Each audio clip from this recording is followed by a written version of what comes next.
Alright then, this is Probotector on the Sega Mega Drive. And if you're anything like me, I was pretty confused by finding this game was called Probotector. It's only called Probotector if you're in Europe, I think. Yeah, I always knew this game as being Contra Hardcore. It's got a bit of a random name on PAL and European systems. Anyway, this is a fantastic game. It's one of the Mega Drive's strongest games, if you ask me. And it's one of the more expensive games I bought. This one, because it's so popular, well, it's popular because it's so bloody good. I think I had to pay about 40 quid to get my hands on this. It's well worth it though. It's a classic run and gun game. And in standard Mega Drive style, it's absolutely solid.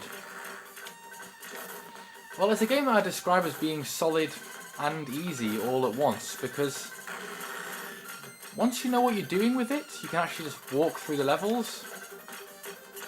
But similarly, if you don't know what you're doing, you'll get absolutely owned within a matter of seconds.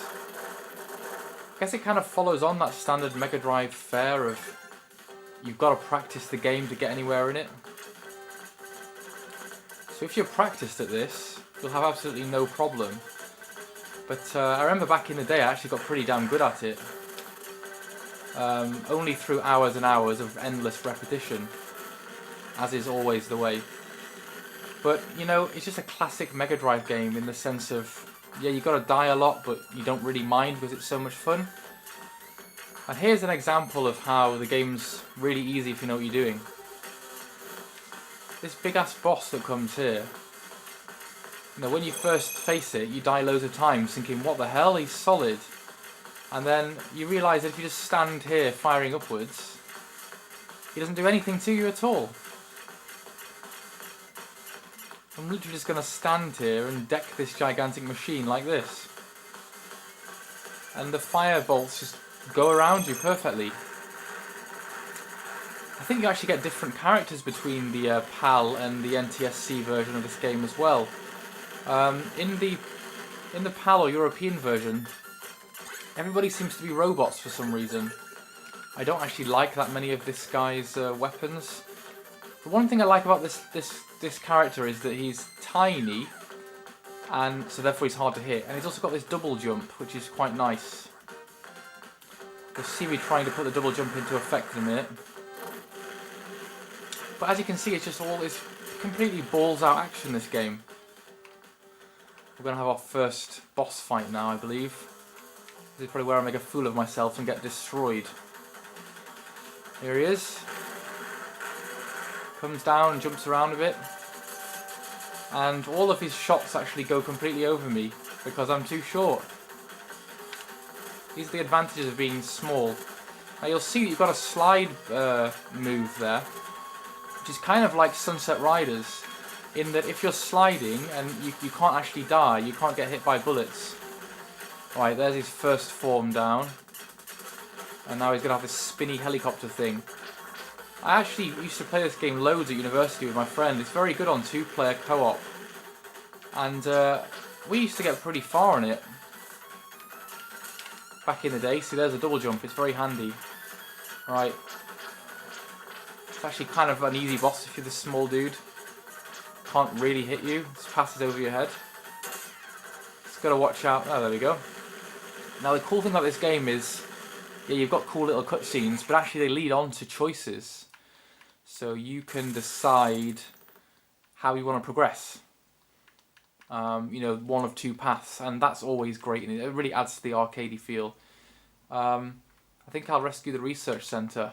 I can't remember which path is easier actually, but I seem to remember this path being quite fun.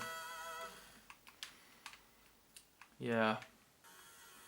It's possible after, you know, a few weeks of practice to complete this game. I think that I've got to the last boss a few times. That's kind of where I had to get stuck. But just look at this, it's just amazing. It's so fast-paced and so varied. This level we're kind of grabbing onto these flying mech things. And now there's going to be enemies coming from all angles. Coming up from behind, ooh. So I think there are missiles coming out of this. Oh, right, yeah. You gotta jump the missile and shoot the guys, and they fall and hit the thing. It just feels like an arcade game. It looks like an arcade game. It's really a miraculously good looking video game, I must say. And well worth the 40 quid. I don't know if it's worth more now. Certainly couldn't find it for cheap though on eBay. You know, there's certain collectible Mega Drive games that everyone knows about that you just ain't going to be able to find for cheap. This is in that category. So is Gunstar Heroes, which is another very good run and gun game.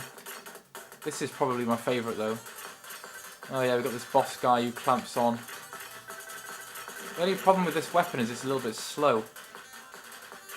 It's slow to change angles with. I actually can't remember what he does. Oh yeah, he fires those little laser things. Actually a little bit shit. Oh, he says, not even bothering to dodge. Yeah, that was slightly arrogant of me. There we go. Maybe I should be using this lock-on gun. I just don't like it that much. Oh, crap. Yeah, I've completely forgotten how these levels go now. I was way too busy talking and faffing around with my weapons there. Oh, dear. Yeah, you don't get that many continues. I'm just got to keep an eye out for that. Yeah, I don't know if there's two different modes to this game, but you can't actually stand and aim. You've got to move, which can make it a little difficult. I wonder if I'm supposed to slide.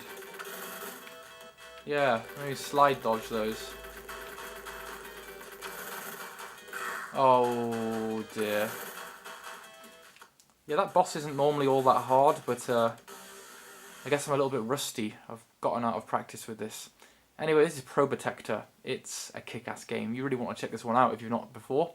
Take care, guys, and I'll speak to you all soon. Bye.